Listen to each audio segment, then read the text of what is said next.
Last time ఎస్ఆర్హెచ్తో జరిగిన మ్యాచ్లో Vaibhav duck out అయినందుకు ఎంత ఫీల్ అయ్యాడో తెలియదు, కానీ ఈ మ్యాచ్లో మాత్రం దానికి రివెంజ్ తీర్చుకోవాలనే వచ్చాడు.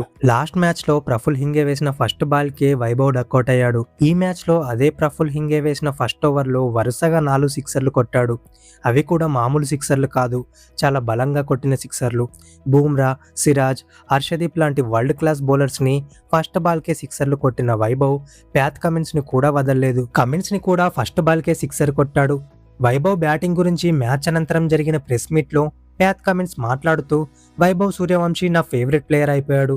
తన ఫియర్లెస్ అగ్రెసివ్ అప్రోచ్ నన్ను ఇంప్రెస్ చేసింది. అలాంటి అప్రోచ్ అపోజిషన్ టీంని ప్రెషర్లోకి నెడుతుంది. వైభవ్ బాల్ని చాలా బలంగా కొడుతున్నాడు. అలాంటి ఆట చూడడానికి ఎంతో బాగుంటుందని చెప్పాడు. వైభవ్ బ్యాటింగ్ చేస్తున్నప్పుడు SRH spin bowling coach Muttiah మురళీధరన్ని ఇంటర్వ్యూ చేశారు.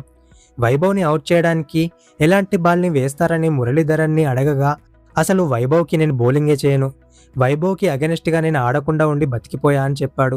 వైభవ్ వండర్ బాయ్ అని, తనకి బౌలింగ్ చేయడం ప్రతి బౌలర్కి ఒక పీడకల లాంటిదని మురళీధరన్ అన్నాడు. టాప్ క్లాస్ బౌలర్లపై ఫస్ట్ బాల్కే సిక్సర్ కొట్టడంపై వైభవ్ స్పందించాడు.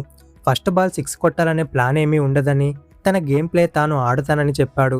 మ్యాచ్కి ముందే ఏ బౌలర్ ఎలా వేస్తాడు, ఎవరిని ఎలాంటి షాట్స్ ఆడాలన్నది మైండ్లోనే ఊహించుకొని వస్తానని, అలానే ఆడతానని వైభవ్ చెప్పాడు. వైభవ్ 36 బాల్స్లోనే సెంచరీ కంప్లీట్ చేసుకొని లోయెస్ట్ బాల్స్లోనే సెంచరీ చేసిన ఇండియన్ బ్యాటర్గా నిలిచాడు.